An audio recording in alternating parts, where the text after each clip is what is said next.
Hola, ¿qué tal? Bienvenidos de nuevo. Las fiestas del Orza son una tradición cultural venezolana que se celebra en el estado Apure, en Venezuela, y que se llevan a cabo anualmente alrededor de un 19 de marzo en honor a San José, el santo patrono de la población. Características, pues se celebra con música llanera, miles de personas participan en la festividad, se llevan a cabo durante días previos al 19 de marzo, siendo el día final justamente ese 19 y hasta el 20.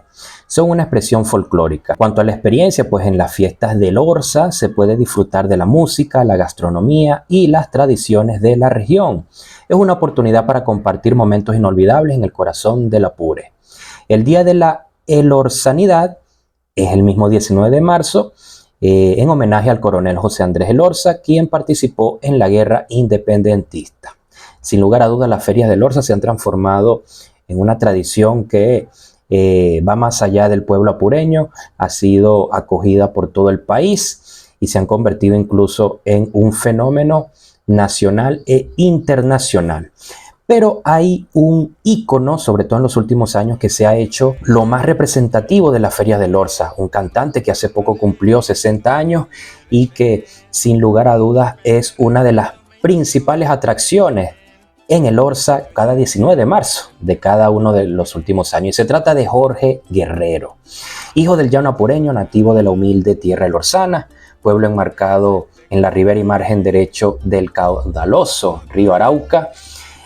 Jorge Fernando Guerrero Sánchez, quien simplemente se ha dado a conocer como Jorge Guerrero, pues una figura del canto nacional. Obviamente es cantante, compositor, coplero y abogado de profesión.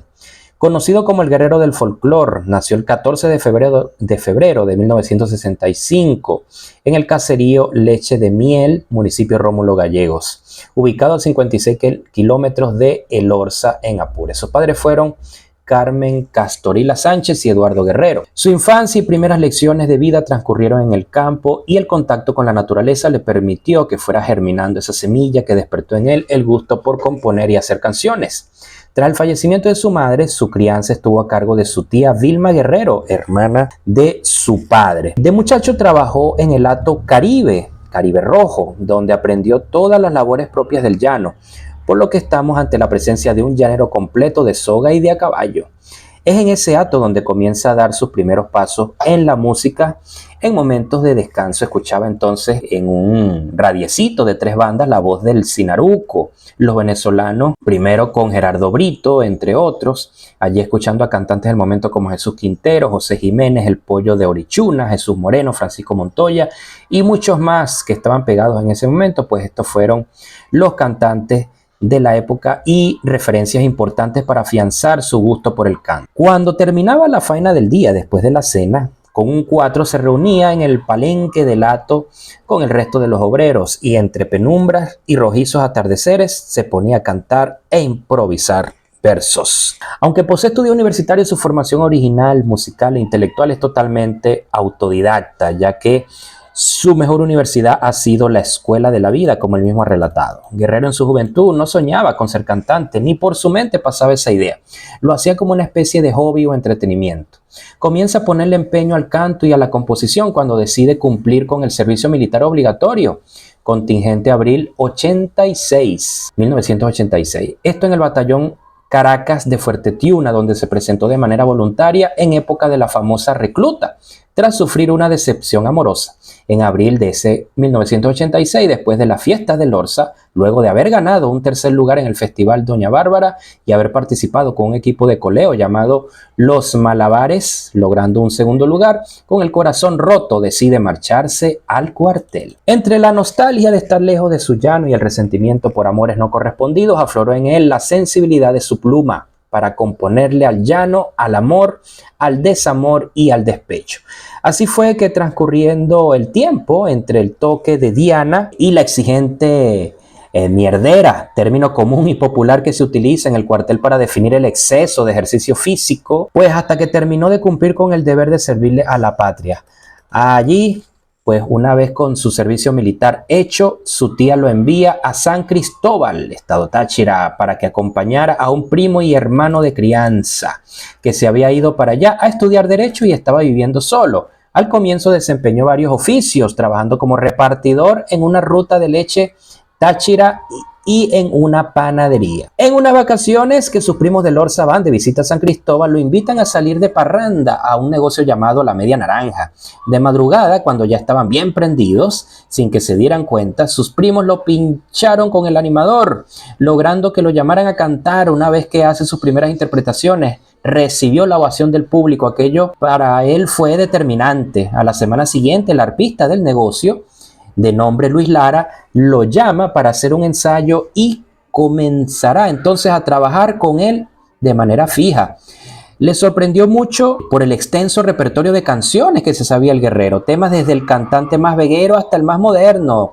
Luis Silva tenía canciones ocupaba el repertorio de Guerrero en ese momento. Después de estar un corto tiempo con el maestro Lara, el arpista Juan XIV, hermano de Archila, se entera de que está cantando y se lo lleva para su conjunto. Luego de estar un tiempo con este, aparece el arpista Neptalí Villanueva, hermano de Juan XIV y José Archila, y pasa a formar fila de su conjunto, donde trabajaron de manera muy organizada.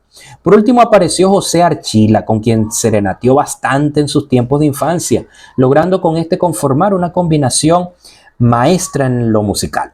Trabajaron e hicieron historia en un sitio muy famoso para esa época llamado Azogata.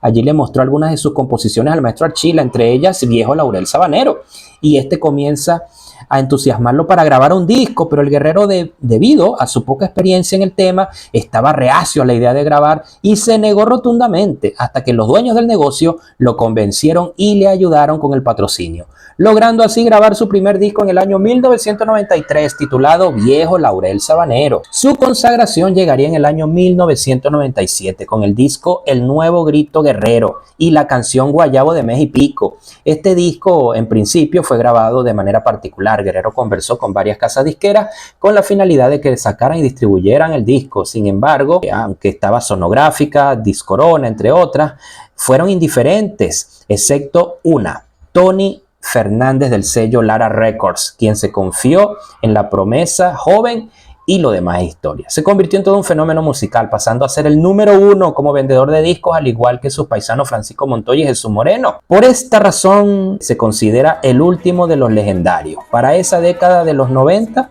ya las nuevas generaciones de cantantes llaneros poco usaban el sombrero, y él, Jorge Guerrero, revivió esa costumbre, implantando una nueva moda de vestirse y de usar el sombrero. Llegó justo en el momento en que figuras como Cristóbal Jiménez, Moreno, Montoya, José Ali Nieves y gran parte de las figuras de los 70 y 80 habían entrado en una especie de letargo musical sin grabar ni presentar nada a los públicos de esa generación. Es cuando emerge el Guerrero, pasando a ocupar ese sitial de honor hasta que desapareció la industria discográfica que a él lo había contratado. Bueno, impresionante la carrera de Guerrero en cuanto a su perfil, pues es un hombre sumamente sencillo que se puede observar a simple vista. Su esencia de hombre llanero que aún conserva es llamativa. Es una persona reservada, meticulosa, difícilmente da un paso en falso, ya que es muy analítico y antes de tomar una decisión primero la estudia bien o la consulta con alguien sumamente inteligente. Conserva un toque de misterio en su personalidad, rasgo típico de los llaneros de la vieja escuela. Es una persona amigable, de hablar pausado, bajito, sereno, de pocas palabras, pero preciso y certero cuando habla. Siempre con una agradable sonrisa, posee un magnetismo especial y carisma que hace que el público y las personas que logran conocerle de trato queden fascinados con él. Creó una fórmula de componer con metáfora y poesía bonita, utilizando términos del vocablo llanero y la vida cotidiana. El 70% de sus canciones son en tono menor, lo cual le da un mayor dejo de tristeza y sentimiento a sus obras, pero cada vez que compone una canción en tono mayor, la saca de jonrón. El ejemplo más reciente, o uno de los ejemplos de hace algunos años, Las Tardes Grises de Junio. Al igual que Julio Jaramillo y Lavillos Caracas Boy, que le gustaba tanto al público, y la gente se pregunta ¿por qué? Pues lo mismo pasa con Guerrero, pero esa respuesta la pueden conseguir ustedes mismos en la descripción de todo lo que hemos hablado. Se confiesa admirador de todas las figuras legendarias del canto llanero, debido a que a todos los escuchaba, pero manifiesta una profunda admiración por José Jiménez, el Pollo de Orichuna, y el maestro José Romero Bello. Bien, en parte de su repertorio estamos hablando de por lo menos 15 discos, con su primer éxito, El Viejo Laurel Sabanero, la primera canción que pegó y pues el primer disco que tuvo en 1993, luego pasaron Añoranza en el 94, El Nuevo Grito del Guerrero en el 97, El Caballo del Guerrero en el 99, Remembranzas del Guerrero en el 2000, de nuevo en El Arpa en el 2002, aquí hay Guerrero para rato en 2004, Consentimiento Guerrero en 2007, Romance y Sentimiento 2008, La Última Foto 2011, Los Hachazos del Guerrero 2015, Parranda del Guerrero volumen 2, Parranda del Guerrero de volumen 1 también, bueno, entre otros. Últimamente, pues, en virtud de quizá una dificultad con sus cuerdas vocales y además adaptándose a los nuevos tiempos de el cómo producir música, Guerrero a lo que se dedica a sacar sencillos cada cierto tiempo, cada año o cada cierta cantidad de meses, cada ciertos meses saca un sencillo que por supuesto siempre se convierte en un hit, en un éxito. Hay Guerrero para rato, tiene 60 años, es el símbolo hoy de la elorsanidad y que viva el gran guerrero del folclore. Bueno, gracias por estar. Recuerda suscribirte a nuestro canal si aún no lo has hecho. Activa la campanita de notificaciones para que no te pierdas de nada. Por favor, difunde este video. También coméntanos qué te pareció y de qué propones que hablemos en las próximas ediciones de HDM. Muchísimas gracias. Dale like, por supuesto. Un beso, un abrazo. Chao.